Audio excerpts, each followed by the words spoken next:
There we go. We're live. Yes, and what a lovely morning. Good morning. Good morning. We've talked the whole night through. Good morning. Good morning to you. Good morning. Good morning. It's great to stay up late. Good morning. Good morning to you. Alrighty. Hello, everyone, and good morning, and welcome to the morning roast. And I am absent one Canadian today. I'm assuming he hasn't got his butt out of bed yet. Where's Dave in the chat to go wake him up? Today with me, I might not be talking as loud as usual because I have one laying in bed behind me. That's why I look a little dark and spooky today. And today with me is Mr. Michael Oden. Hello, sir. How's it going, guys? Whew. Man. Soul's giving me the clock. Sorry, Soul. I got a little distracted. Michael was telling me about history memes. Yes, history memes indeed. I am certainly a connoisseur. Anyways, so good morning. Thank you for having me on. Of course, anytime, Mr. Oden. So last time we had you on, we were talking about the embrace. Yes. So how did that go? That went pretty well. We ended up clearing 15K. One sec.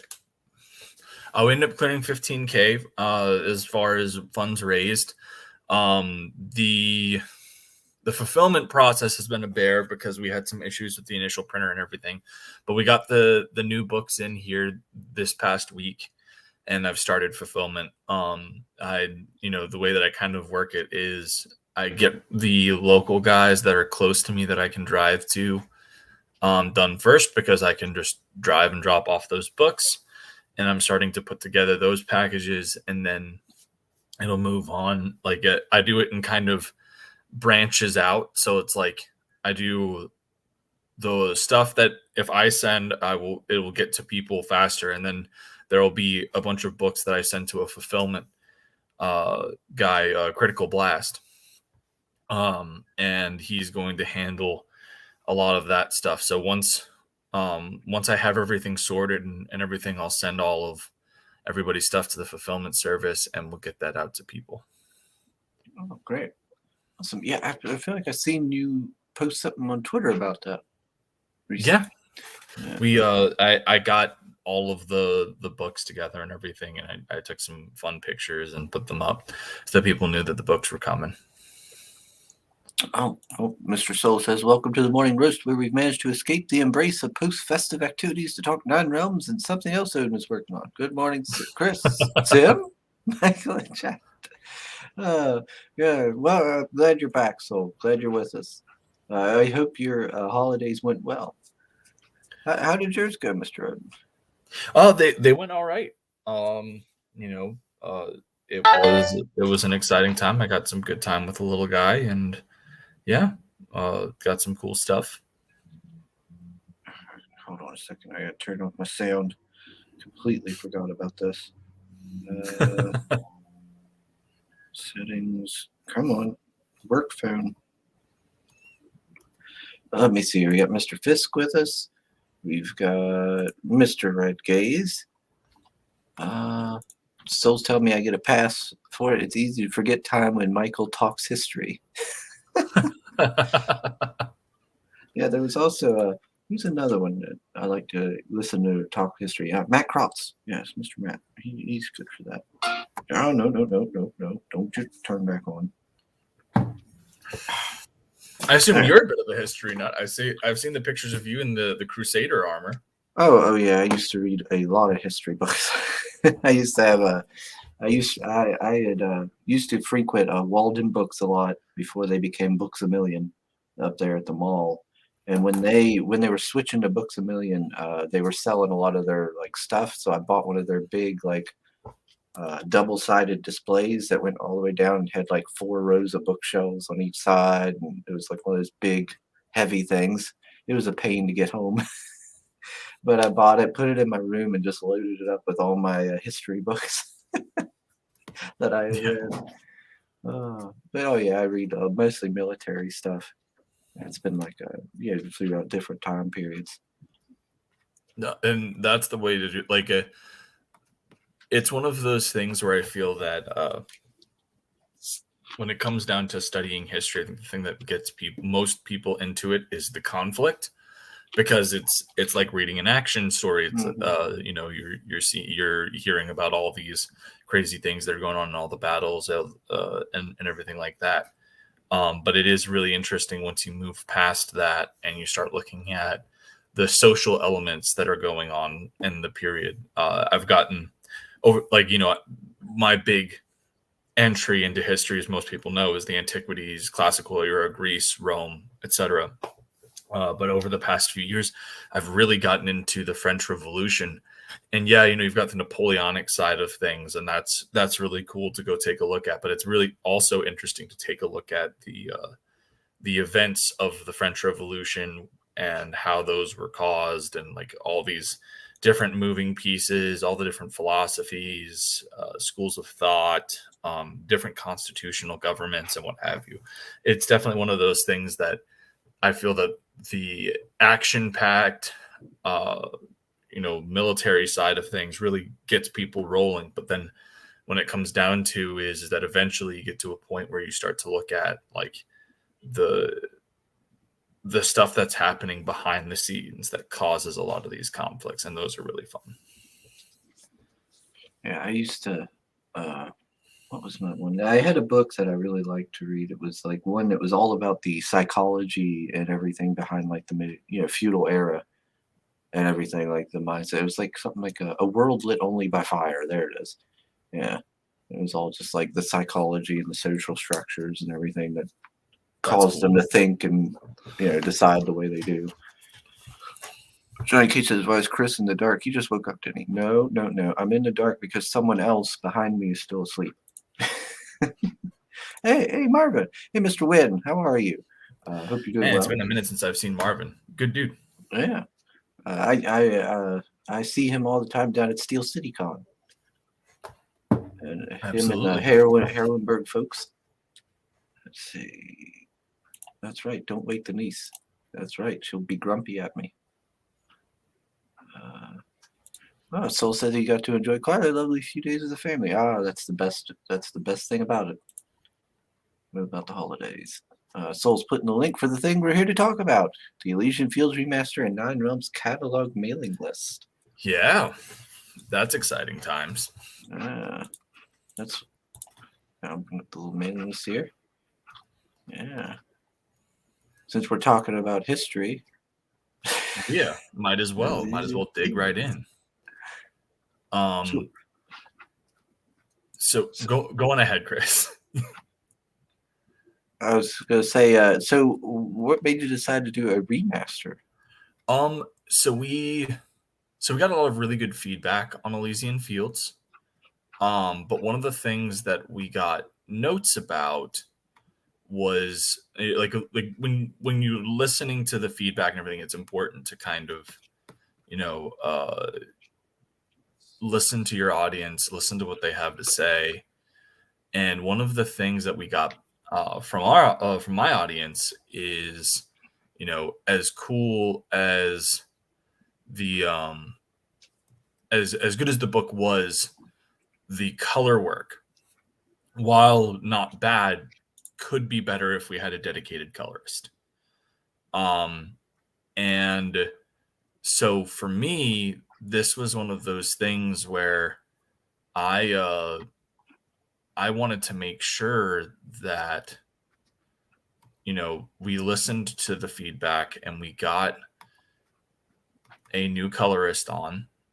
And the first thing that we did was we remastered the Zero issue. And if you backed in the first 30 days of the Embrace, you were able to get a hold of that book. I'm really excited for people to see that because it really is just phenomenal. But, with having the new colorist, that means that the expenses for the book are obviously going to go up, because Right. I had one guy that was handling everything before, and so now I have to pay for those too. Mm-hmm. And so one of the big reasons why we brought on, why we're doing this campaign is to get continuity between everything. So that way, when people get the third book, like all of the Zero Issue Remaster, Pyramid Gambit Remaster, all of that will be available on this campaign. So when we do Pages of the Dead, it's going to have this aesthetic to it. And so maintaining that consistency is important, obviously. But the other big thing is that as Pages of the Dead has become a more expensive project, I wanted to effectively create a campaign using all of the content that we had already done so far to effectively build a war chest. Okay. This way we go into the campaign, we have money that we can get production rolling, and hopefully have the book as close to complete as it can be by the time we launch the Pages of the Dead campaign. That seems like a solid idea. Like that was kind of like the cornerstone of why I decided to do this. Was I have between Elysian Fields and between the if I can talk, geez, what is going on with me this morning? Between Elysian Fields, it's the morning. That's why. Oh, goodness gracious! You don't have to tell me twice, I guess. Between Elysian Fields and The Embrace, we have 3 books.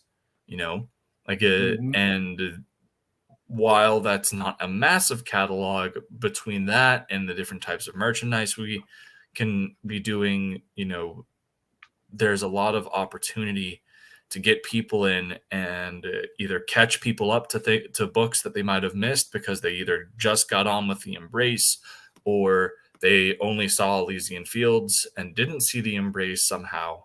Like, the idea is we give people a chance to catch up before we do this third book, and we get a war chest going to make sure that the third book isn't going to be relying on too much time. Especially with what happened with The Embrace, I really want to make sure that we have as much of the book done as possible, so that way the majority of the time of that campaign I can be coordinating the print.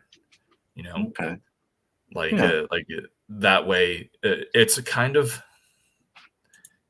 my goal to see if I can't have the book ready within the first 30 days, so that by the time the 60 days wraps up, people are already getting their books. Is like kind of what I would like to achieve with Nine Realms moving forward. I really want, I would really like to be able to kind of get to that kind of milestone where we are producing content at a rate where people are getting their books pretty damn quickly. Yeah, you want that quick turnaround. Yeah, because then you don't have to worry about any customers being upset, over the time it takes. Like, there's a lot of positives to that, certainly. Johnny, what's Johnny here saying? He said, "See that Chris doesn't even acknowledge my existence. This man's getting too caught up in his fame." Look, I acknowledged you by reading your chat, Johnny. Don't you give me sass. We're trying to listen to a very interesting project here, and you're giving me attitude. It's all good, man. I got Mr. Fisk. I don't know if I acknowledge Mr. Fisk, but I'll acknowledge him. He says, history is the mythology we still believe. I don't really like that term, because like mythology implies that it didn't happen. To me, I think that there's this big misunderstanding that like history is this memorization of facts and this, that, the other. History comes from the root of the Greek word historia. I'm fairly certain. I'm apparently not up to my snuff, but effectively the Greek word means questions. in inquiries is what I mean. Like the actual translation is like when you look at Herodotus, who is the first who is the origin of that word, because his initial work is called the Histories, which is the inquiries.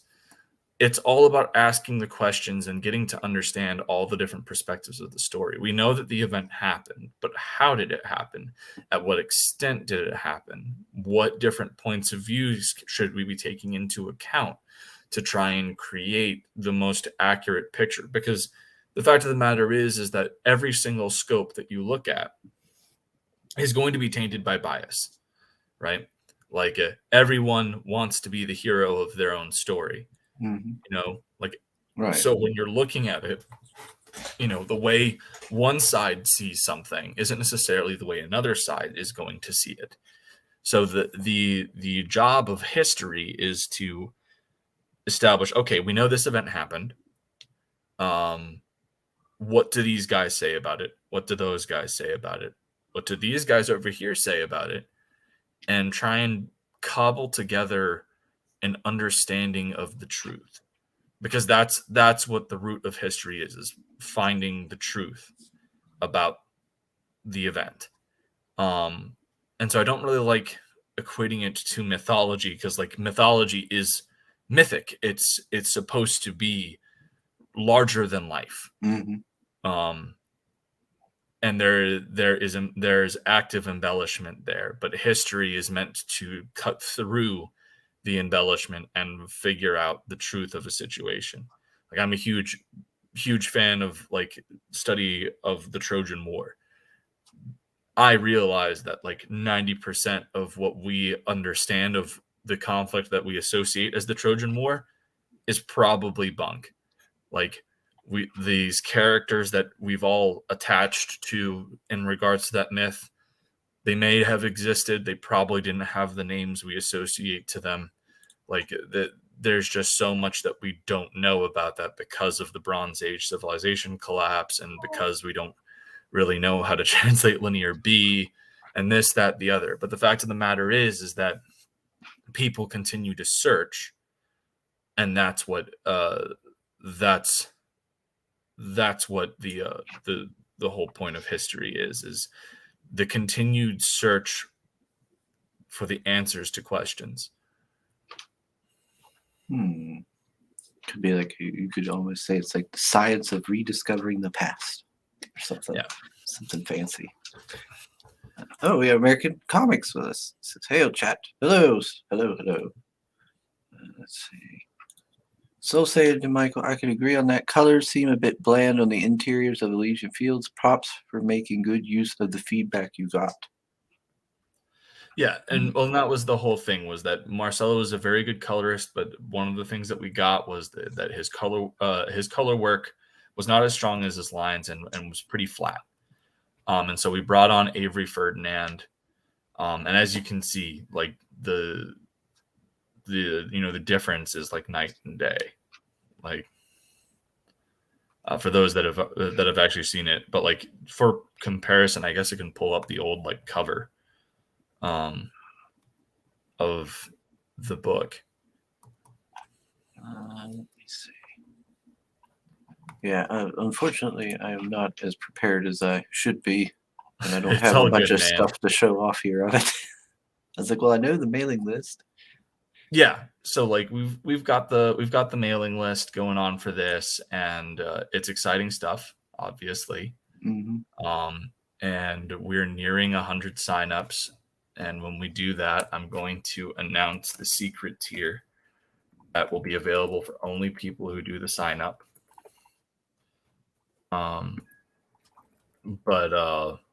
Yeah, it's going to be a really good time, and the hope is, as I said, to get to get people in and build up a war chest to fund Pages of the Dead, which is like I'm really excited about,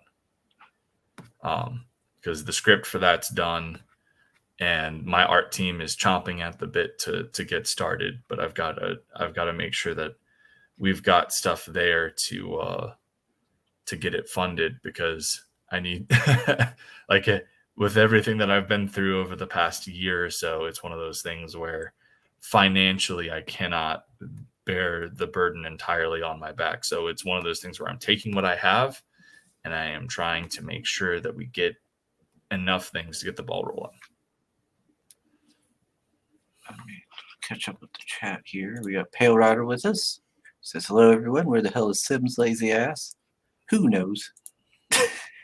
I hope he's feeling all right or something. He's probably sleeping now. He's probably taking himself a nap. Genuine Comics. Good morning, Americans. Hail chat. Hello, Mr. Brain. Let's see. We got Ace. He says, hail peeps. Hail Ace. Let's see. This fucking guy. Yeah. I'm not your IP, Pale Rider. Let's see. Critical Blast is here. He says mythology is history filtered through storytelling. Let's see. Nope, we've got, of course, a bot that Yes, I of have course. to deal with. Oh gosh, these things have been showing up constantly in my chat. Like I had to deal with a bunch of them in the last stream. Man, they have really been coming because like I think it was on, I can't remember if it was Bancroft or who, but I had something like we had a whole bunch of like solicitations for inappropriate sites come up while we were while we were going. It says history is told by the killer of kings. Let's see. Pale Rider says the mythology of Pale Rider has a nice ring to it. Yeah, it'll be full of strippers. What's Dave here saying? He says obviously people actually trying to erase history nowadays, facilitated by institutions like universities who should teach history. It makes me wonder how much of what we learned is actually real. I mean, that is definitely a concern. I would say that there are currently movements going on in specific countries to try and revise their parts in specific events in history, especially things that have happened in the past, like the 20th century and what have you. Mm-hmm. And so it definitely comes to concern. There's definitely a lot to concern with that. And there's, there are movements to try and like get things rewritten. But I would say that a good chunk of what we've learned, even a good chunk of what's being taught today, is still true. The only big thing is, again, to what extent. And I think that's part of the big problem with how history is taught. Is it's taught as this concrete thing. Right. You memorize facts, you memorize these dates, you memorize terms, you memorize key figures, and that's what history is to people. But that's not what history is. As I said, it's never ending and it's constantly changing. Mm-hmm. Because because every single time you have somebody looking at somebody, they something or some event or some person or what have you, they have a different set of questions that they are hoping to answer. And that's what the thing is like if you really want to understand history, it's a pursuit that you have to take completely on your own.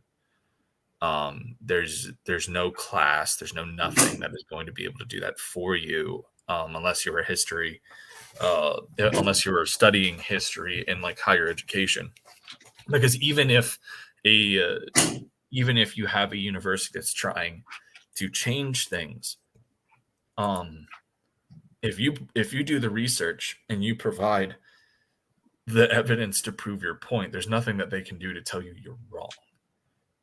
So long as you follow the basic tenets of historiography, which is providing context of your citations. Like you can't just quote something and rob it of the context that it's quoted in. Like you can't just take a statement where it's like somebody described what somebody else said, but then you're using that quotation as if it's what that person believes. Or, like, so long as you aren't doing that, so long as you're providing adequate citation, adequate footnotes, and so long as you remember the golden rule of historiography and the study of history, which is something that I see abandoned all the time, especially in a lot of modern historians and how they look at things, is that, and this is so important, I think, which is that history didn't take place in a vacuum.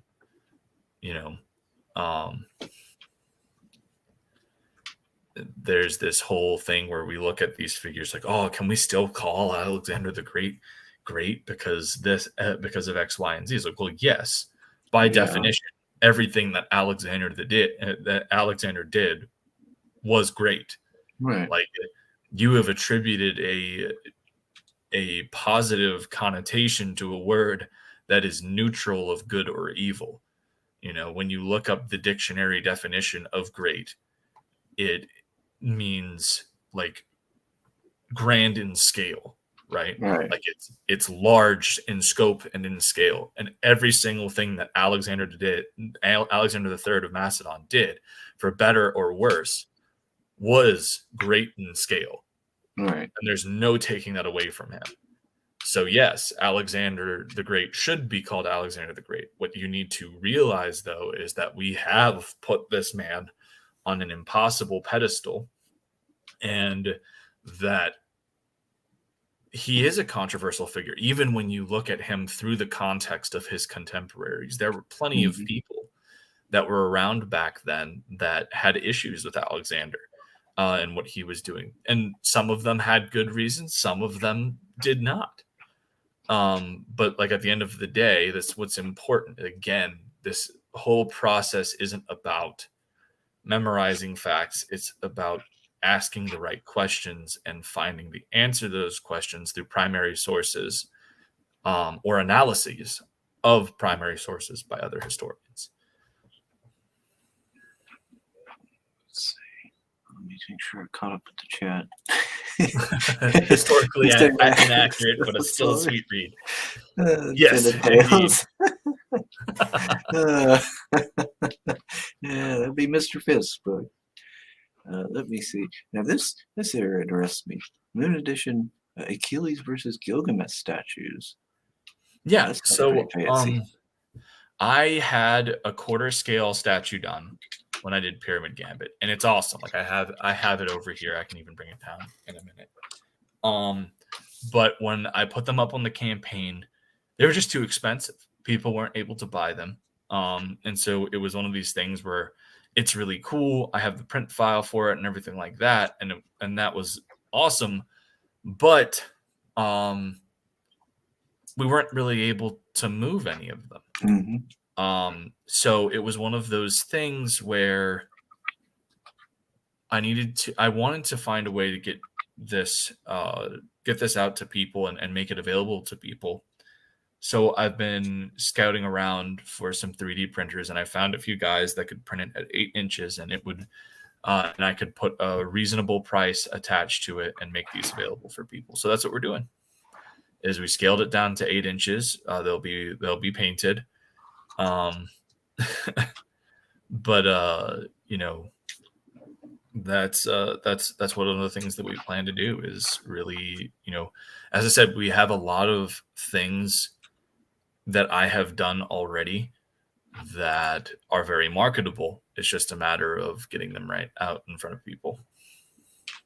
Okay. Dave says Odin should be in front of a class. Methinks he'd make a great history teacher. Yeah, I saw that. So it's funny because, like, for the longest time, that's what I wanted to do. But I have a kid, and teacher salary not really enough to handle that. But that is what it is. Yeah. Yeah, I want to see if I can play this here, because I'm curious about what the statue looks like. Yeah.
So when, as a quick note, when this video was done, it was for the Pyramid Gambit campaign. Okay. So they will not be extremely limited. Like we are going to have a limited number of them made, but it's not going to be like how it was where I was only doing like 10 of them. There still will be a limit for how many of those we do, but we will also be having the digital print file available for people to purchase. Okay. Yeah, it looked quite detailed there. Well done. Yes, it is. It is incredibly detailed. It's pretty fantastic. Yeah, I like that. Although I'd rather would have seen Gilgamesh win. Yeah, well, I mean, sorry, he's not the protagonist of my book. So he does have a good go though. Like his fight goes on between two books, and is like a solid like 10 or 15 pages. So like he definitely isn't a chump, and he does push Achilles a good deal. Okay. And then let's see, we can get the embrace on here. Let's see again. If we missed out. So if you missed out on the embrace and you want to get a hold of that will be available. One of the other things that's really exciting that we're going to be trying to do with this campaign is one of my big things that I've noticed is crowdfunding as a model is a good start, but like one of the things that I feel a lot of creators, especially in like the middle tier of where I'm at, is there's not a lot of expansion to outside markets. And so one of the things that I'm trying to do is build relations with local stores or stores in general, really.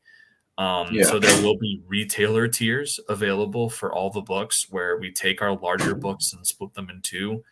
And so effectively all of the cover prices on these books are going to be reduced. You'll be like the Embrace will be in 2 parts. Pyramid Gambit will be in 2 parts. And so retailers can purchase these in volumes of 10 a piece. And there's multiple different avenues for that. And it's really exciting stuff.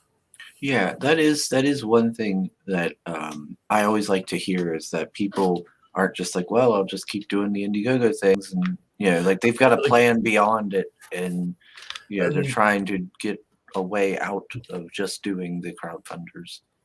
Yeah, well, and that's the whole thing is I feel that there has to come a point because there has to come a point where you're no longer just like because crowdfunding is what it is.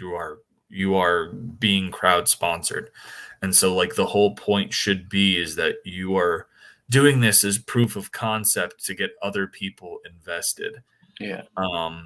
And I don't see a lot of mid-tier people going that route.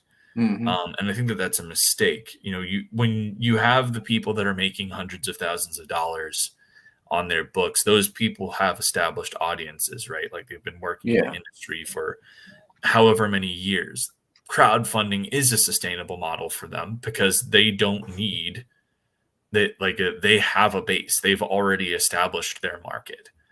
But for those of us that are trying to get up, you still got to follow like the basic principles of things. Like you're not going to be able to rely on the same base to come back every single time.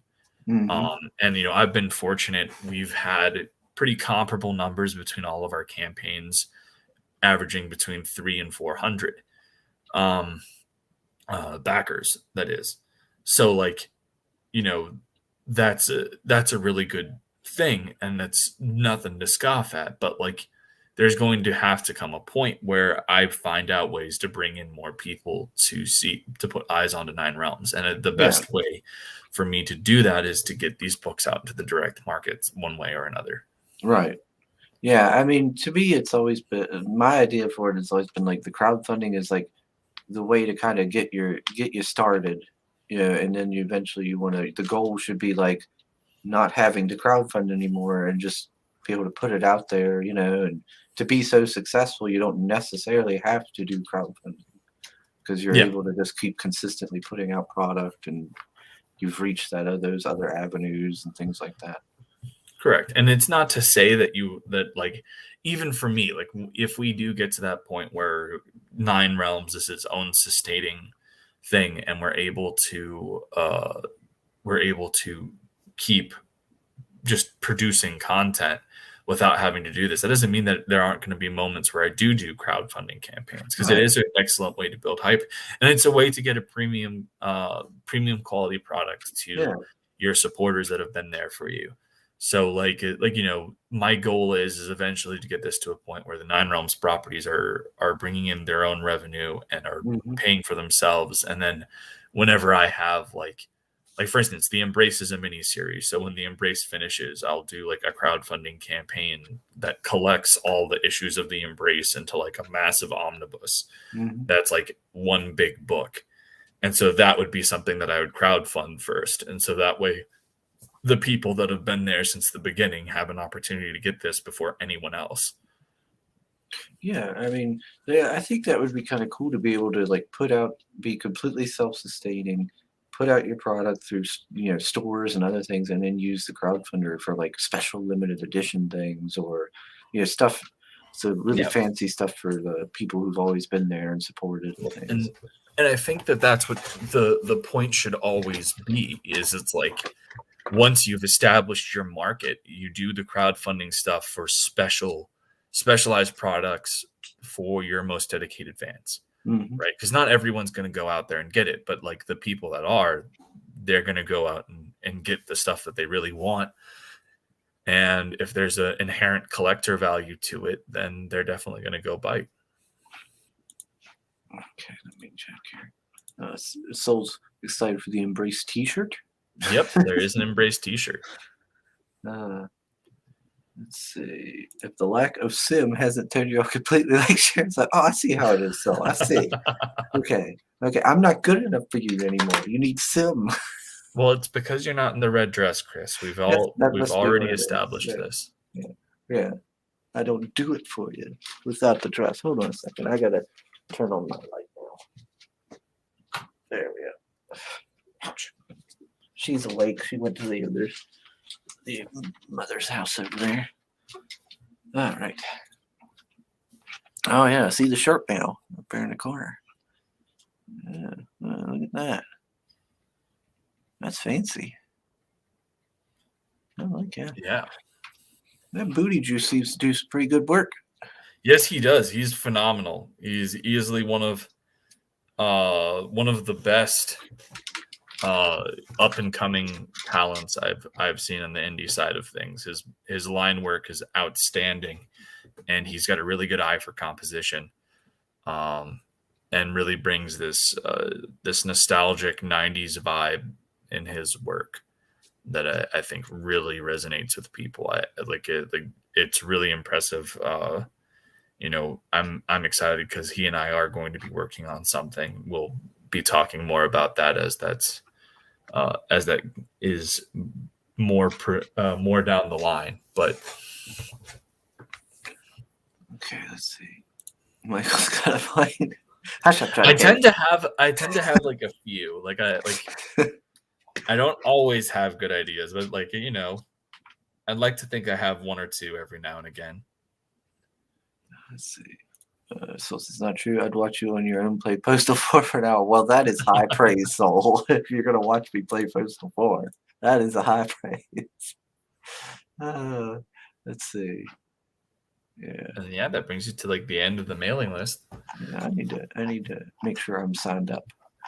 The only downside is I'll sign up and it'll be, it used to send me an email through Indiegogo saying to confirm it. It never does anymore. So I never know if I'm actually probably just going to your spam, in all honesty. Like they get sent. I get them all the damn time because I sign up for a lot of pre-launch campaigns. But what it comes down to is ultimately sometimes people got their spam blocker on and it'll get sent to the spam box. So that's what I would just recommend checking that. Whenever you sign up for a campaign, you don't get that email because that's likely what happened. Now, Now that isn't the only thing I know you're dabbling in. Yeah, well, I mean, I have a whole bunch of I've stuff seen that I'm this. dabbling in. So yeah, we've got American Bliss as well. This is really exciting. I'm working with Dave Brink, who's in the chat. Was very gracious to let me come on and write this character. So this is the first issue of a 5-part miniseries, and we've got Eric Hodson doing the interior work inside. I believe Dave has brought on a colorist as well to help out with Eric, so that Eric can focus on the line work. And it's some of Eric's best work. Like I've seen what Eric can do, and I think that he's really bringing his A game to this book. There's some panels that I've seen that have a very like Christopher Reeve Superman vibe to it, and I really think that people are going to have a great time with this book. Yeah. Well, Johnny Cage likes it already. Yes. He says, yeah, boobies. Sexy ladies are always an incentive, especially in this industry, for sure. She's certainly shapely. Yes. Oh, I forgot to ask. I'm sure we already said it. When is this launching? The Elysian Fields? So right now, there's no definitive date. We're just trying to get as much people on that mailing list as we can. But my focus right now is fulfilling the Embrace. We will not launch until that's well underway. Like once I have over half of the Embrace people fulfilled, then I'll probably set a firm date for when we're launching that book. Because I don't want to be like it's one of my pet peeves when I see other creators that launch like multiple campaigns at the same time, like it. And that's outside of people like, Peter Simeti has Alternate Comics, which is like a whole brand label. So like he'll do seasonal campaigns. That's whatever. But like I really don't like when I see like one creator has like 5 or 6 active campaigns. Yeah. Like if they can keep up with it, that's awesome. But like for me, and there are people that do that and they're able to meet their deadlines and everything like that, and they're very good with their communication, and that's great. But there's a lot of bad will, I would say, in the industry right now for creators who are just going from project to project without hitting fulfillment deadlines, without hitting any of that. And especially with how delayed the Embrace has been, I want to make sure that the majority of people have that book in hand before I launch that campaign. Yeah, unfortunately, in my experience, a lot of people struggle to meet their deadlines on one campaign. So doing it with 5 is a problem. That's my whole thing. Is I know people that do it, and they can make it work. They have everything planned out, or they like I think one of the few people that I wouldn't have any hesitation with this with is like Dave Brink, because Dave has everything planned out. His books are usually done or very close to being done by the time he launches his campaigns. Like he's very good at planning all of that stuff out, and he usually fulfills within a month or 2 of funding. That's when he really starts that fulfillment process. So like Dave is one of those creators where if he launched 2 campaigns, I certainly wouldn't be like, I'd be like, yeah, like if he feels like he can do this, I trust him. But there are other people that I've seen do it where I'm just like, I haven't gotten like the first book that I backed from you. Why are you launching another one? I get that. As a lot of this also comes back to that whole thing that I talked about initially, where it's like when you're at the level that I'm at, or that Sim's at, or anything like that, it's always about getting the next project out, right? Because that's how you expand your market. That's how you expand your audience, is by continuous production of content. And that's the one big thing that the mainstream has over us, is that they're able to flood the market with content, whereas we are individuals, and so like we have to pace ourselves based off of our budget, pace ourselves based off of the time that we have to work on the projects, whether it's writing the scripts, drawing the stories, doing all of that stuff. Like there's so many moving pieces, and we're doing all of it by ourselves. And so like I get it. I get the temptation where it's like, well, I have like 12 scripts ready to go. Like I'm just going to launch campaign after campaign as soon as I have enough content to launch. And so I understand the principle behind it. I just think that until you have it at a point where like you have the books finished, where you have everything ready to go, and you're getting it out there, and you have enough of a market where you're like guaranteed to hit your funding well above your funding goals and this, that, the other, you need to like take a back seat for a sec, focus on one campaign at a time. Try if you can manage doing 2 campaigns a year, great. People will be thrilled with that. If you can do 2 campaigns a year and fulfill your product, you're not going to have any issues, and people will give you a massive pat on the back for that. This is huge. But like, I see a lot of people that like launch like 5 or 6 campaigns, and I'm just like, I don't know why you're doing that. Yeah. Like me, as somebody who's not a creator and stuff, if I start seeing someone do that where they're like, here's my campaign, and then they're like, here's another one, and then here's another one, and then here's another, and they haven't fulfilled the first one, I start being like, well, why are you putting out all these campaigns when I still haven't got my book yet? I don't want to back these other ones because I still haven't got my first one. But then also, I start getting like why are you launching these campaigns? Do you not have enough money to fulfill the first one, and you need the money from those to do it? Like, what's going on here? Why is all this happening? Like, and I can also understand that. Like, to me, like if the mindset is I only want to use the money that we raised for this campaign to go towards this project, so I have it organized, that I could see make sense. Like if your whole thing is, well, I want this, I want it to be that effectively each one of these things pays for itself, and so I'm not dipping from any one of these other crowdfunding things to pay for another and a different project. I'm just using it to build up that. Like, I can kind of get that. To me, it's like if you have the ability, if you have any excess from your campaign, and you want to start something else, you just invest what you have, But like at the end of the day, there's different mindsets. There's not a necessarily correct way to handle that, because it's all down to your preference and what you're able to do. Like if you're able to market that, good for you.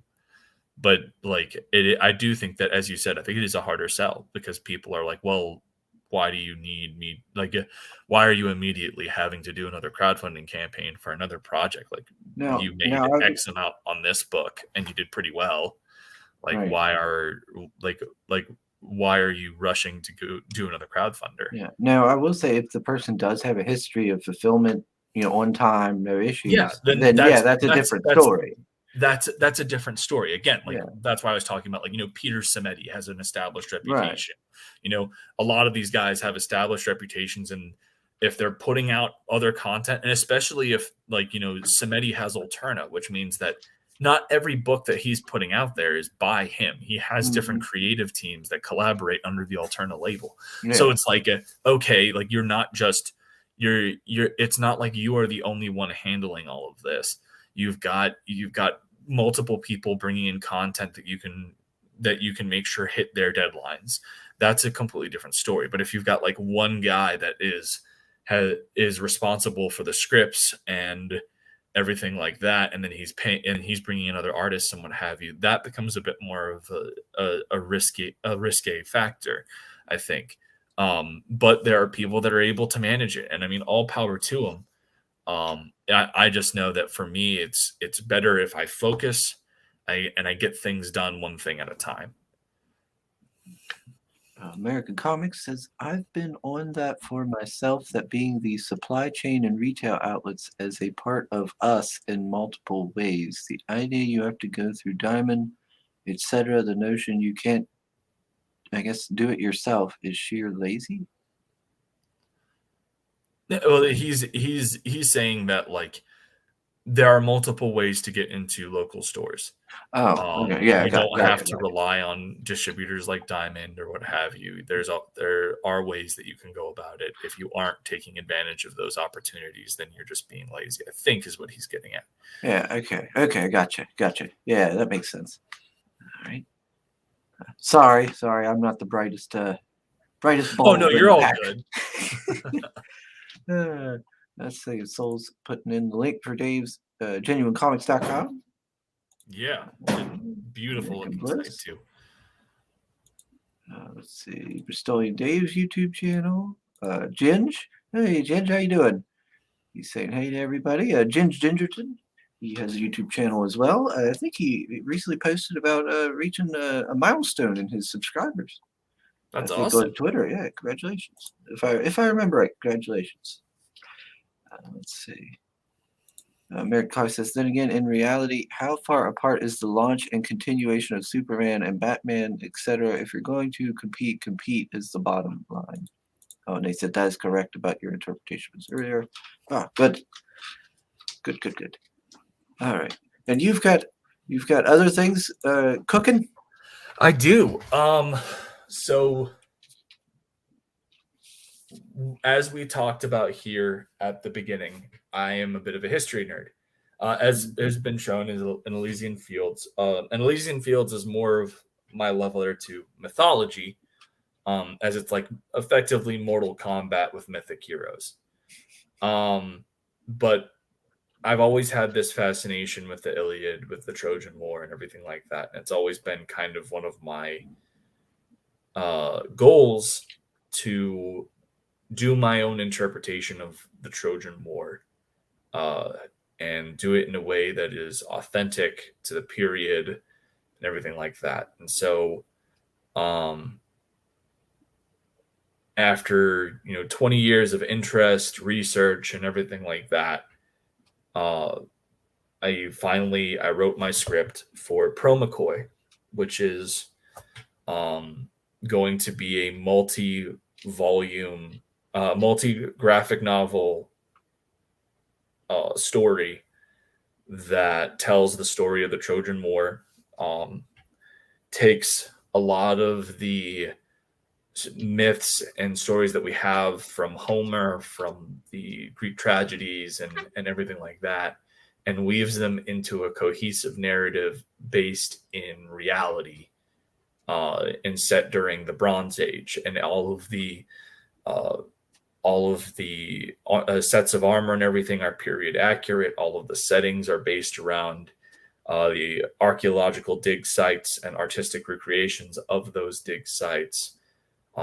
Everything is very detail oriented, and we've been producing some character sheets for Pro McCoy, and they've turned out great. We have Vaughn Randall and Avery Ferdinand as the art team for that. And so I've got one, but technically it's two of Achilles and one of Odysseus. Okay. So I can even share those. Oh, awesome.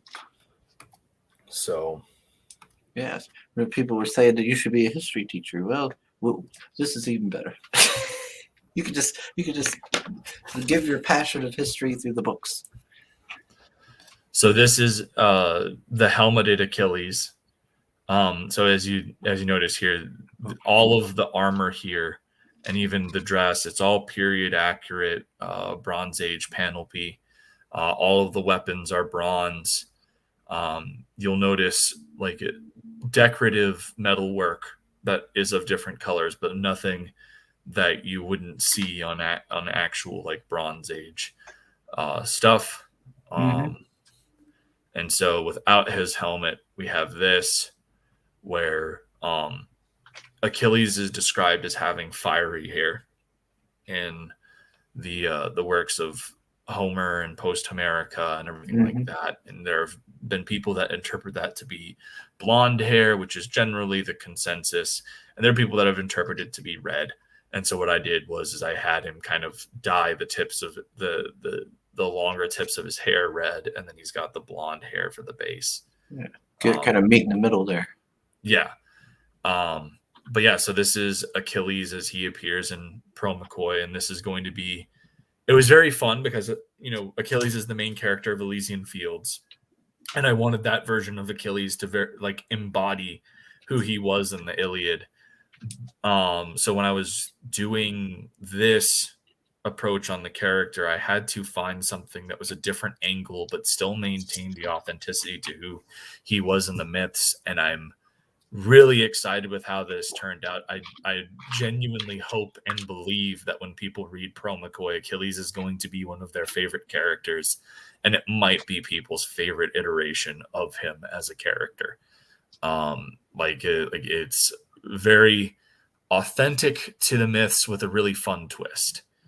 In how his personality is and how he acts and all of that, and it's going to be really fun writing this version of Achilles and getting him to the point of being this tragic hero that we all know him as. But, you know, as he starts off in this book, he's still very bright-eyed and naive and is barely of age to fight. The young early days. Yeah, so there's Achilles. Whoa. Oh. That's something from the Indiegogo, so we're not going to share that. Oh, okay. I'm already building the campaign for it. And so this will be the first time people get to see this in as far as the general audience is concerned. But this is Odysseus. Okay. So when it came down to designing Odysseus, I had help from a friend of mine, Will Perdomo, who is the writer of Black Flag for Dan Frega.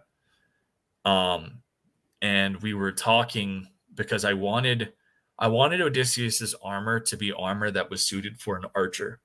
Because if you've read the Odyssey, you know that, you know, when he comes back home, one of the big tests to showcase that he is Odysseus is he strings his bow, which only he could string. But so like I wanted the bow to be his primary weapon, but since they are going to Troy, and since the bow is one of the main enemies of one of the main weapons of the enemy, he doesn't bring this with him. And so if you notice, Odysseus has a whole bunch of different weapons that are kind of just hidden amongst his armor. And he's got this axe here, this Bronze Age Mycenaean axe. That's a blunt force weapon that doesn't really take a lot of skill to use properly. So like the whole point is that he's fighting at a pretty big disadvantage because he's not using the weapon that he's the most proficient at. And so he's just kind of got a whole arsenal of weaponry for him to rely on when he's in combat. And again, you know, you see all of the stuff here is period accurate. And like when you read Pro McCoy, there's going to be like a 15-page annotated bibliography that includes like all of the texts that I've looked through, all of the you know image libraries and everything like that to kind of construct the aesthetic and design of these characters. Oh, I like that touch. Yeah, that sounds good. Yeah, I'm always a fan of these like historical you know, books that have, you know, like Matt Cross has done, and now yourself. Oh, excuse me. Yeah, and, I like where you're going with this one. Yeah, and it's really fun, and it's been a real big blast to work on. Even I designed the logo for this, and it's actually something that I'm pretty damn proud of, because like I kind of knew that I wanted to have the traditional Greek characters that spell Pro McCoy, and then the translation of it, because obviously people don't, you know, read ancient Greek, but I needed something that could tie it together. And so I was looking up some Linear B characters, which Linear B was the style of writing of the Bronze Age that we're still trying to kind of like cipher and figure out. And so this character here in the background is actually the Linear B character for armor. And so I took that and I brought it into Photoshop. It was initially like a black ink scribbling, and I went through and I changed the color palette a bit. And I gave it this metallic bronze sheen and put it in the backdraft to tie everything together, and I think that it worked really well. Yeah, that's pretty neat. Yeah, it's unique. It stands out. It's not just some generic thing, and it has meaning and ties back into the story and everything. Yeah, that's pretty cool. I like how that worked out. Let me check the chat here. Jin says, yeah, he hit 100 subscribers. Yeah, well done, Mr. Jin. Let's see. Well, congratulations. Sometimes the assumption / hubris that you can do a whole crowdfunding thing as a one-person team leads to these long delays. There are very few people who can actually pull that off. Yeah, no, and it's very stressful. It really is. As someone that's fulfilled, like I am going with the Embrace. This will be my 3rd campaign that I've fulfilled, and it is stress-inducing. It's very, very exhausting. Yeah, I mean, it does seem like it's a lot of work, a lot of stuff you got to focus on and plan out, and then of course there's always like the worry, the crowdfunding itself, like am I going to reach my goal? And then there's the fulfillment, and there does seem to be a lot to it, and people I think do tend to underestimate what all it entails. Absolutely. So sharing Mr. Oden's YouTube. Yep, I do occasional videos. I'm trying to get better about it, but it's a pain to kind of schedule everything that I've got going around and do the videos and what have you. But I do one when I can.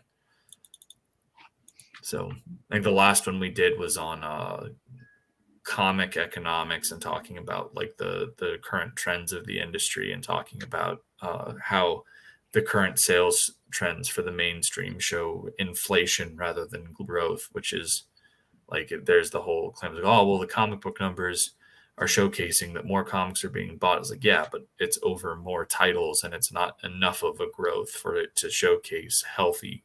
Like it's not the numbers aren't high enough to indicate healthy growth because they're still not high as 2016, but you have more titles, which means that like people aren't buying the books. You're just having a lot more books, but if people aren't buying them, that's not a sign of a healthy industry. That's a sign of an inflated one.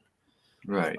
And you're even seeing things happen on that end where like they're upping mainstream companies are upping the price of their floppies to $6, so that's actively a sign of inflation, not a sign of growth. That's definitely a sign that things are oh man, wow. Okay, Odin's over here tackling like these deep topics, and we're just talking about like red dresses and bullshit. Well, there's a reason why you have more subscribers than me. So what I'm doing is not working. It's because I got Canadian beefcake sometimes to show off his burly muscles and whatnot. But yeah, I think that kind of goes through most of what I had to talk about. If you backed the Embrace, just know that I'm doing everything I can to get your guys' books out as soon as possible. So just be keeping a little eye on your email for tracking information, and I'm doing everything I can to make sure that those books get out to people. And please sign up for our mailing list. And yeah, I need to sign up for it because I need to make sure to definitely will be checking it out because Elysian Fields is a cool looking book. Well, I appreciate that. I do actually have to run. Oh, okay. I got a message from the powers that be that there's some stuff that needs to get done. Oh, alrighty. I'm sorry. I know that this stream usually goes a bit longer. We usually try to. Don't worry about it, Odin. Life happens. It's all good. Yeah. It's one of those things where it's like, this unfortunately needs to get done, and I hadn't realized it hadn't already been done. So I need to go take care of it. Yeah, but thank you so much for having me on. And thanks for the chat for coming out. Mm-hmm. Yeah, no worries. And when you launch, we'll have you back on. Yeah, absolutely. But anyways, I'm Michael Oden. I'm the creator and writer of Elysian Fields and Nine Realms Publishing and The Embrace. And you can follow me on Twitter at ElysianFields_0. Facebook, we have the Nine Realms Publishing Facebook page. And if you didn't see it here, if you didn't see it live, make sure you watch the replay and check out the Sugar Chris exclusive reveal of Odysseus from Pro That's McCoy. right. That's right. Yeah, sugar exclusive look. Soul says. But yeah, I do got to run, Mhm. and we will catch you all here in a bit. Later, Roden. Alrighty. So now that what was I gonna do? Oh, I know what I'll do before we wrap it up and everything. I'll show you guys. I'll talk a little bit about my Christmas and how it went. I got to have the family. We had the family here, and I've got the niece for the whole week. So I'll be trying to go to the magic shop and do other whatnot things. And she's already trying to make me sweat in here. Come down and yeah, I'm talking about you came down and it was just like a sauna in here. When you're just sleeping away, go over and like touch it. It's like, oh, hot, jeez. But my brother, even though I always tell him not to, always ends up buying stuff. And he bought me some things. So I thought I'd show you guys because it actually pertains to the streams. So he got me this big fancy microphone thing here, the Snowball Ice. So hopefully I'll have that hooked up and everything for maybe the next time I stream or something, and my audio will come in a lot better. Yeah, look at that thing. He said it's supposed to be like one of the best ones for streaming. I hope he didn't spend a lot of money on this stuff. Yeah, look at that. So I gotta figure out all the little things like the drivers and all that stuff. Let's see. Increase it. Soul says apparently you're secretly a fire elemental. I guess because you like to just lay around in the heat. And then, oh yeah, and another thing he got me here was this microphone kit because he's seen that when I went to the Steel City Con, I told him about how I'd had those audio issues. So he got me this. I guess it's supposed to click up on there on your phone, and it's supposed to make it to where it cancels out all the background noise. So that's really handy. But did he buy you? No, he didn't buy me a red dress, Pale Rider. And he got me the selfie stick / tripod. So when I go to the con, I'll be able to use that selfie stick when I'm like talking with Mr. Hodson or some of the others, and it'll be a nice way to set it up.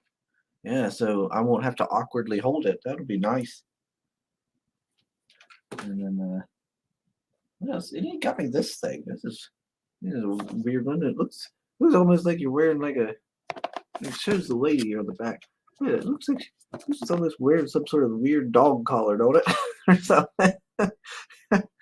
But I guess you're supposed to put it around your neck, and then it like tries to do it from like a first-person view. Huh. Isn't that neat? Oh, look at that! Look who came in. Shows up right after everything's done. Yeah, I just woke up. Oh, did you sleep good at least? Yeah, you could say.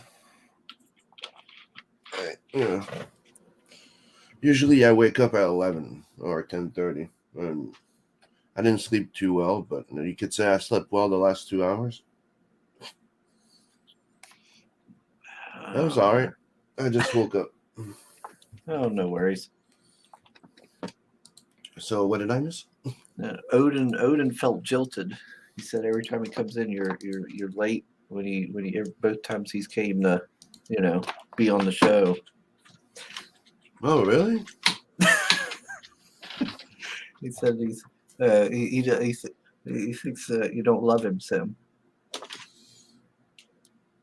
Who is he? What did Michael Oden do to you? Like, who is he?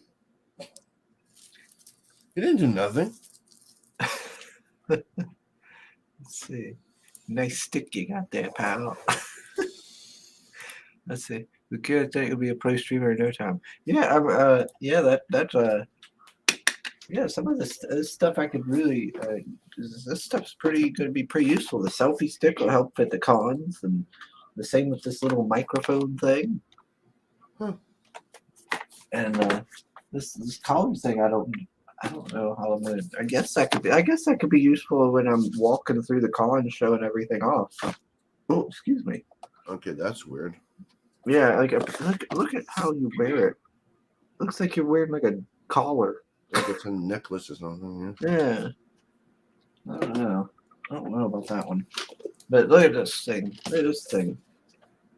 Oh, cool! You got a blue eyes. Yeah. That should help with the audio, I guess. I guess I'll sound better. Mm-hmm. And hopefully it won't pick up like my rocking chair making noises and stuff. Is that all the gifts you got, or that's what you bought yourself? Yeah, that's what my brother got me. I told him not to buy things. I wish he wouldn't have.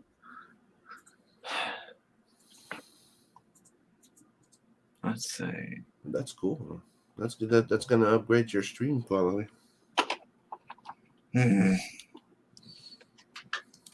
let's see. Soul says that mount is for doing a version of Hardcore Henry at the red dress run.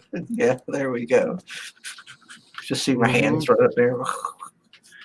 Like jumping over this people, is for when you go shoving back. everybody. This is for when you go to cons now, so you can have your own intro saying who you are. Sugar Chris. You know, with your own little avatar type of thing going with your music, so you can walk around. Everybody knows who Sugar Chris is.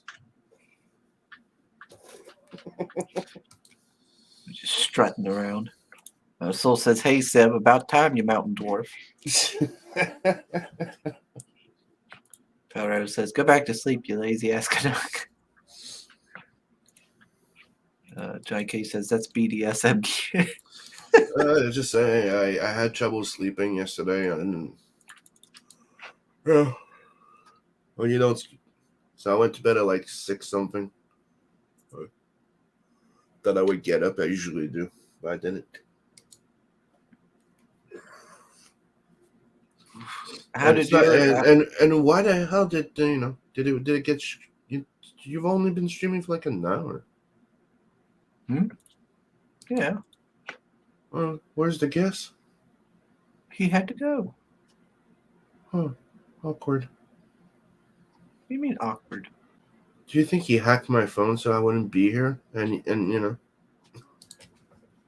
I'm sure that's what Odin did. It's all a setup, just to put you down, Sam.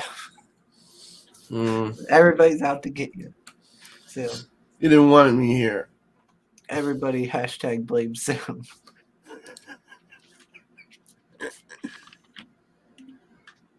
And supports him on Patreon so he can afford a real bed. Gets all that peasant bed made of straw. All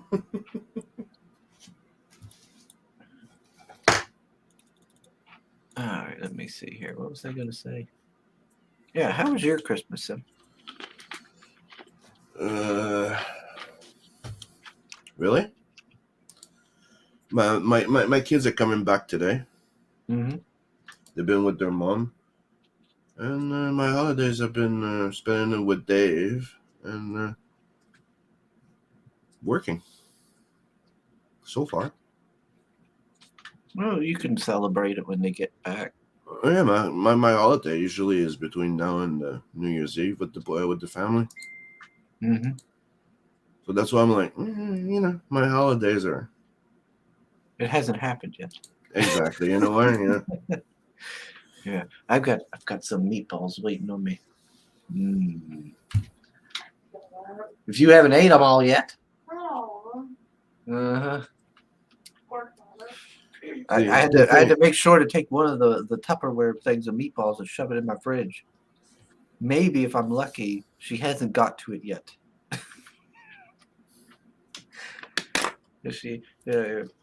Hopefully she's been eating the meatballs out of Mom's side, saving that one for me.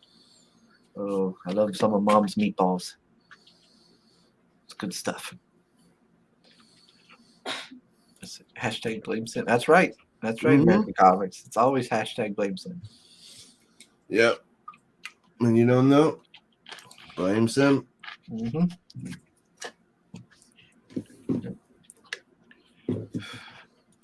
I'm used to it. Even when you help people, you get blamed for it. Mm-hmm. I know. I feel like coffee. Do I like coffee? Oh, there's coffee. Be back. He pops in and immediately leaves again. Gosh dang it, Sim. Oh my! But yeah, my Christmas is going well. I'm quite happy with it so far. Wait, who is this? Who is this? It's me, Austin. It's me, Austin. It was me all along, Austin. It's me, Austin. You're fired. So good. The hell is that? It's me, Austin. I got too much free time in my hands, Jesus Christ. I heard that. I keep hearing rumors that like the WWE is going to get sold. He will, eventually. He's like 80 by now. Yeah, I was hearing something like was it Triple H and some other person was going to buy? No, Austin. That was the latest rumor I heard. It was like no, not Austin. The Rock and some other guy was going to buy it. That's what the latest rumor I've heard. I was like, why would The Rock buy it? He makes. I don't see Dwayne buying it. Yeah, I don't really see that. I always thought that just Triple H was going to take over. But I'm glad he won't. Don't like that son of a bitch. Don't like that. Don't like that one bit. Yeah, yeah, it's just the Sasuke lover. That's right, Soul. Yeah, that guy. That's me. Because of you, I've been rereading some of the Naruto books. Good. Maybe now he will understand the greatness of the last Uchiha alive. No, it's just reigniting my burning hatred for the Uchiha clan. Man, you gotta let that go, man. I was like, man, that second Hokage, he was on to something.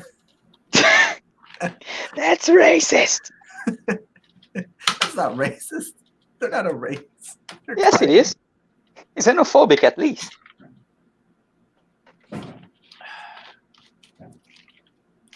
Oh man.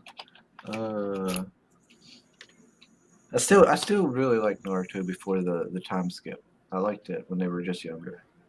I really liked. I liked it better afterwards. Of course you did. Sasuke's even more dumb. Yeah. What do you mean? He gets even worse after the time skip. I need reasons. Ugh. I don't need reasons. Sasuke, that's what I thought. That's what I thought. You don't have any. Because not even his logic doesn't even make sense. Why not? His whole reason for doing things. And then, of course, he's got so much plot armor. It makes all the sense. No, he doesn't. It makes no sense. Yes, he does. He's dumb. Even after like it's revealed like Itachi's whole thing there, he's still like, I'm going to destroy Konoha. But that's the point. You wanted him to let Danzo live? It was their fault that everything happened. That his family's dead. It goes completely. They are to blame. What Itachi wanted. He's not Itachi. He doesn't have to want the same thing. Wow. So he's a piece of crap who don't care about his own brother. He cares about his brother. No, he doesn't. Of course he does. Of course he don't want to respect his wishes. That's different. He is a trash brother then. No, the trash brother is the one who chose to kill his family. That's the trash brother right there. He did what he had to do. Honestly, I believe that Naruto was supposed to end after Pain, and Itachi was an actual villain because it doesn't make sense anything that Itachi did. Pushing Sasuke to hate, I think he was supposed to be just a villain, and Kishimoto changed his mind because it doesn't make sense. Yeah. Yeah, there's things about Naruto I don't like. Like that's how I am with Dragon Ball. There's so much. I love Dragon Ball, but I hate the writing. Naruto sucks. But Is Naruto, there I is like there the writing in Dragon Ball? Not really. Toriyama just. I thought it was all put just it on my screaming and fighting. No, but at least they have cool looking characters. They all look the same. You're talking about Naruto now? No, I'm not.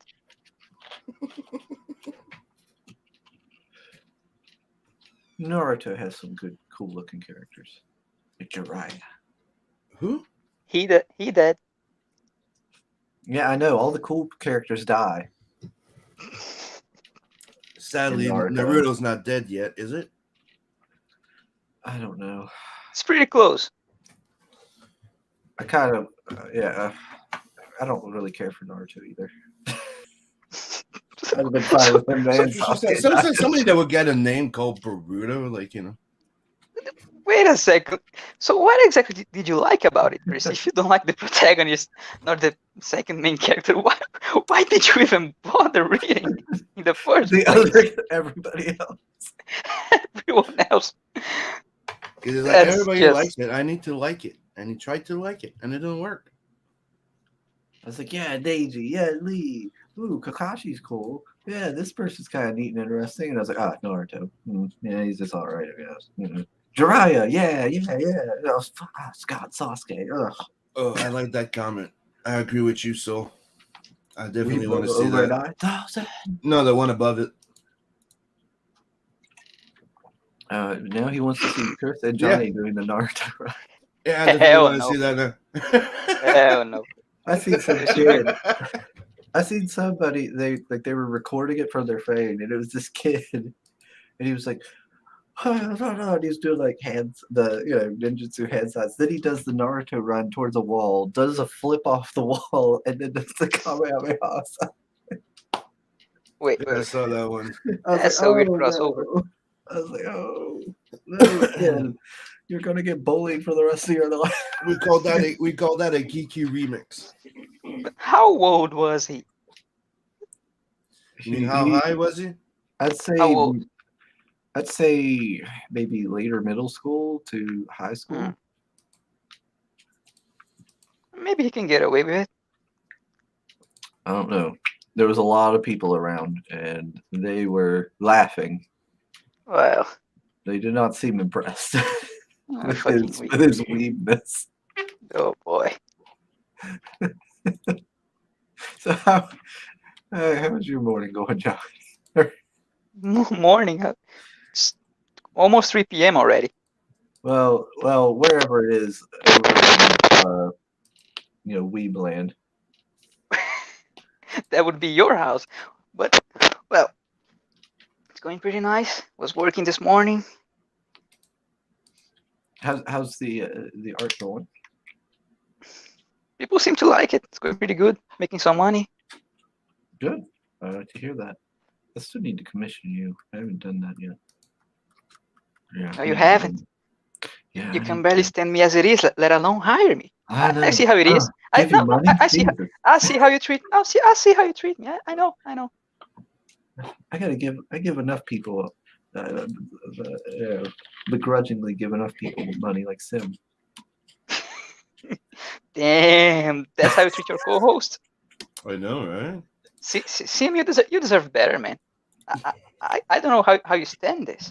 No, I spend the whole streams catching hell. I got to give it out a little bit. And it has to be me. Mm. Well, I mean, I can't go after Johnny. Johnny just hurts himself every time he comes in and starts talking about Sasuke. Yeah, that's true. You hang on. You were the one who started talking about that. I didn't start it this time. I don't know. I wasn't there. I came in and you guys were talking about Naruto, and I'm like, Well, it's Come his on. fault. It's his fault. every time Johnny's there, they talk about Naruto.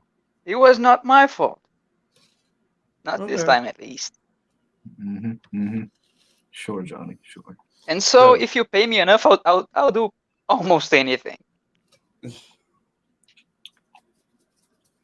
Okay. Well, there you go, everybody. No, I mean, just a so I say hope that I he's should draw. I hope he's saying that Sasuke in taking a reference beating. to his art. Well, no, everyone has a price. I meant what I said. Johnny's just a little gay for pay. That's all right. That's such good shit. Let's see. What is this? I had to head into the inner city today and saw a little fat kid in a red Dragon Ball Z hoodie and a green beanie. Completely weird, but I look forward to mentioning it here. Hey, don't you hate on that kid for having good taste. Although I'm not a fan of the green beanie, but hey, Dragon Ball Z's cool. Commissioned Is a it? Sage Naruto art piece where he has his foot on Sasuke's back. That's what I was talking about. No, I'd do one with like Neji just taking out all the chakra points on Sasuke. So I can draw any sticks because Neji would just die, right? Neji lives on forever. He dead. No one even says his name anymore. No, I have my own headcanon. Of course you do. Yep. I just ignore the time skip. Everything after that. There's only a few things I liked about the time skip down here. Let's see. I did like the puppets. That whole Sasori? thing. Yeah, the puppet He man. dead too. You liked the dead Yeah, ones. I know. Only Yeah, the dead ones. like I said, everybody I like in Naruto is dead. They kill everything I like. And then the people I don't care for, they're like, still going. And then they created Boruto, and I'm like, great, a whole new generation of people I don't like. Wow. Spawned from the people I don't like. You don't like Shikamaru? Johnny, why is everybody your okay? rooster screaming over there? You don't like Shikamaru? It's a farm. Like seriously, just look at this. Quit choking. There he goes. There he choking goes. Quit choking. Can you see it? Johnny. There goes the chicken. Yeah. He has no respect for you, Johnny. No, and he's still going. I believe he's looking for a fight. Like there's another rooster coming close. He's asserting his dominance. I love this place. He knows you're on stream and he's messing you up. Yeah, there he goes. God damn. I miss my Take it out, mine's bigger than yours. That is one pretty big cock. I always thought it's funny how they freaking do this. Let's see. Sugars, I don't hate it, just looked funny. In a stuffed cheeks meets anime kind of way.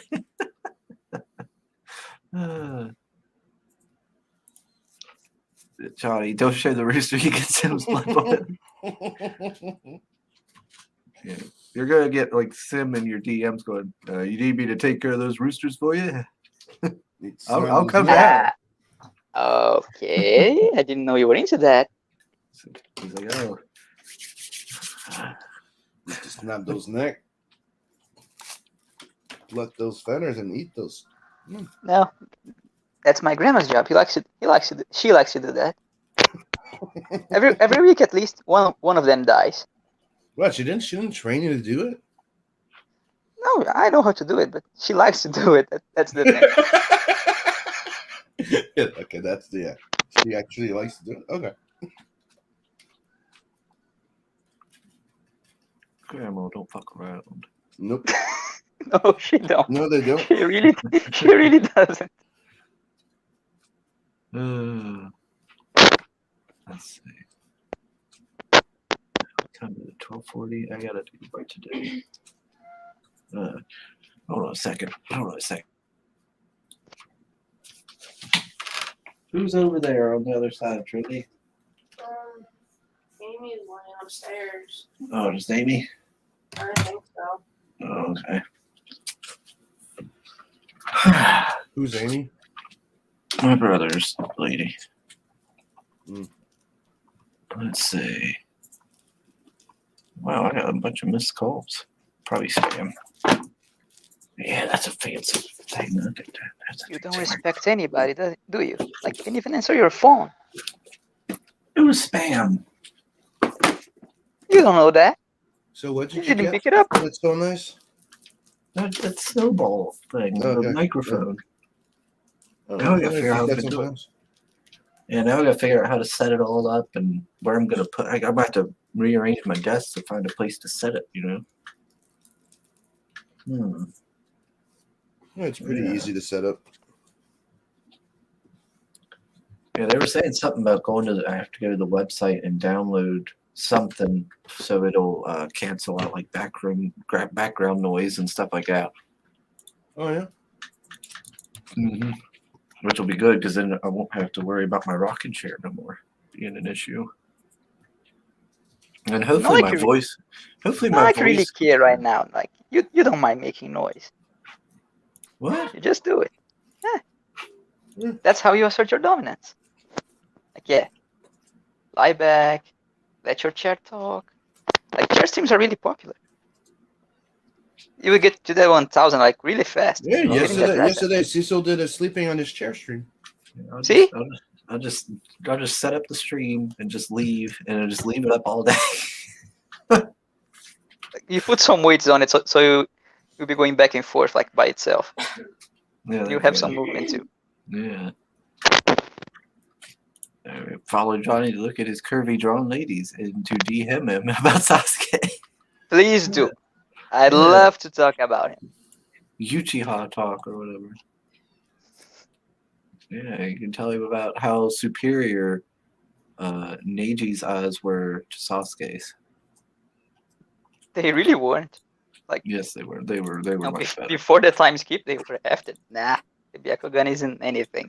Yeah, that's because like they basically just went, yeah, fuck those guys. We got to focus on the Uchiha and just power him up.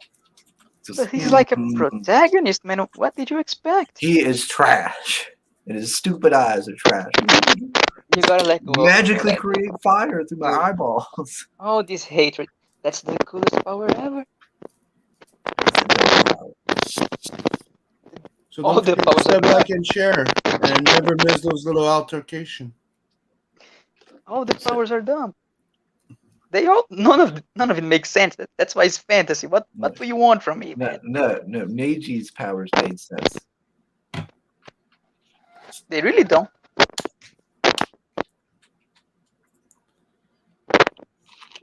Didn't do him any good, did it? He's dead. And he's dead because the creator. That's why. He wasn't all that interesting. They had to get rid of Neji. I don't even know what the fuck you're talking about. So that way Naruto and Naruto could get together. There you go. That's why I don't know what the fuck you're talking about. Let's see. I should have Chris Naruto changed my mind stream with Johnny for the weep subs. Yeah, there you go. Well, see, the problem with that is I have not watched any of the anime.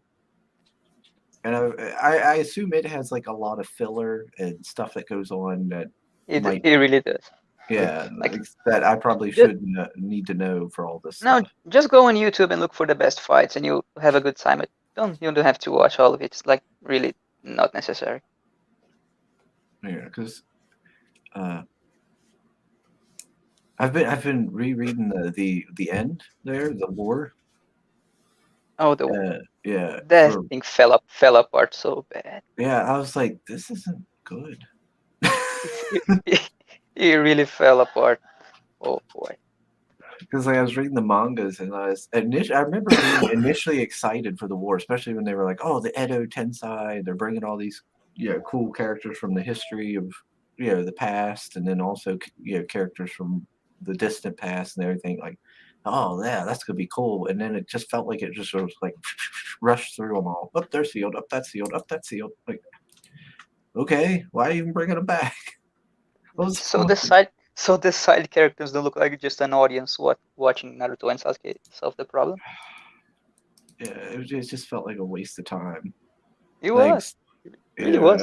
I was like, wow, you just jobbed out all these legendary characters, and then on top of it, like I was really looking forward to getting some cool epic battles, and instead it was just like and gone, and gone, and gone. You know what? You know what should have happened? More people should have died. Yes, I agree. Yeah, that whole war Not, and like one person died. and it has to be the one you like. Yeah, yeah. I was like, really? Why him? Why couldn't you just kill Sasuke? Because he's better than Neji. There's no reason for him to even live at this point.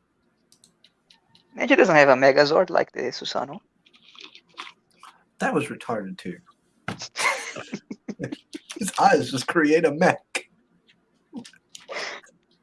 That was so cool, though. It was dumb.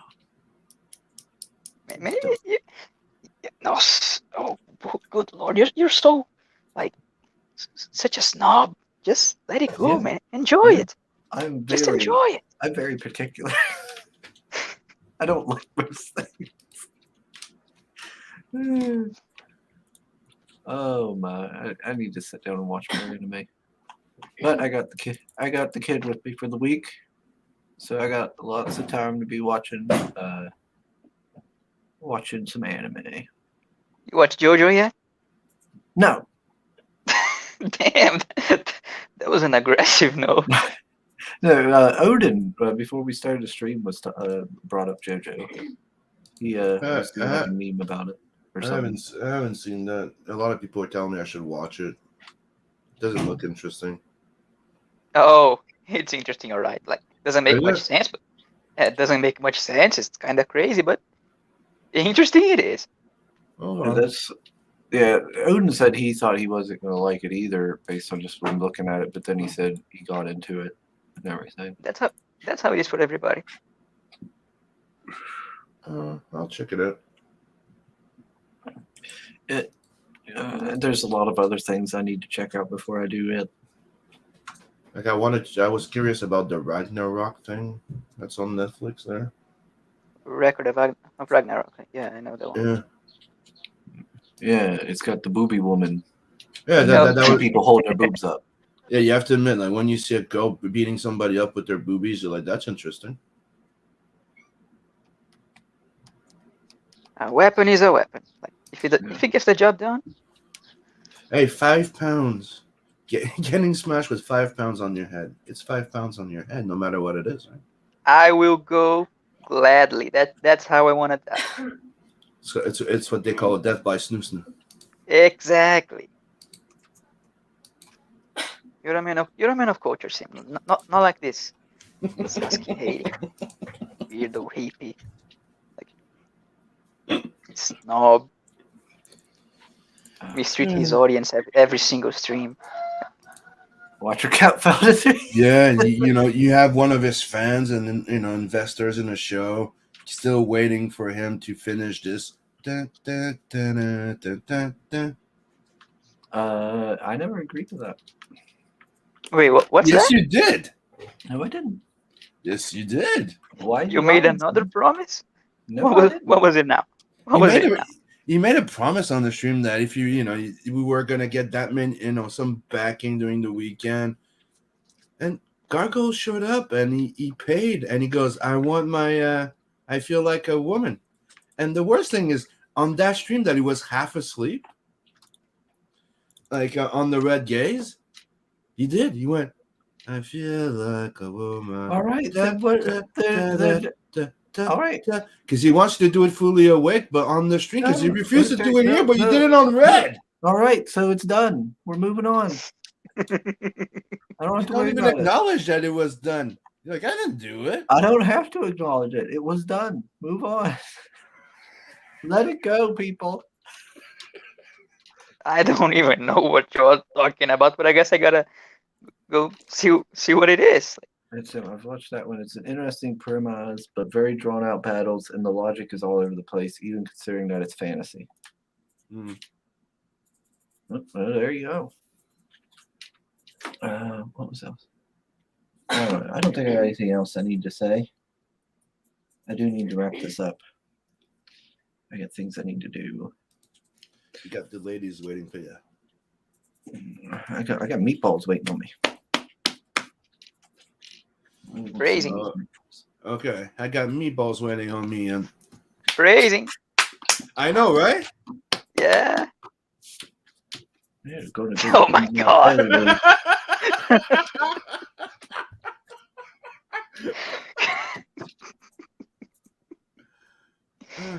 Okay. So don't forget to sub, like, and share, We'll people. watch the second season just to know how that weird stuff continues. Recommended for one watch, maybe, but nothing you'll be going back to.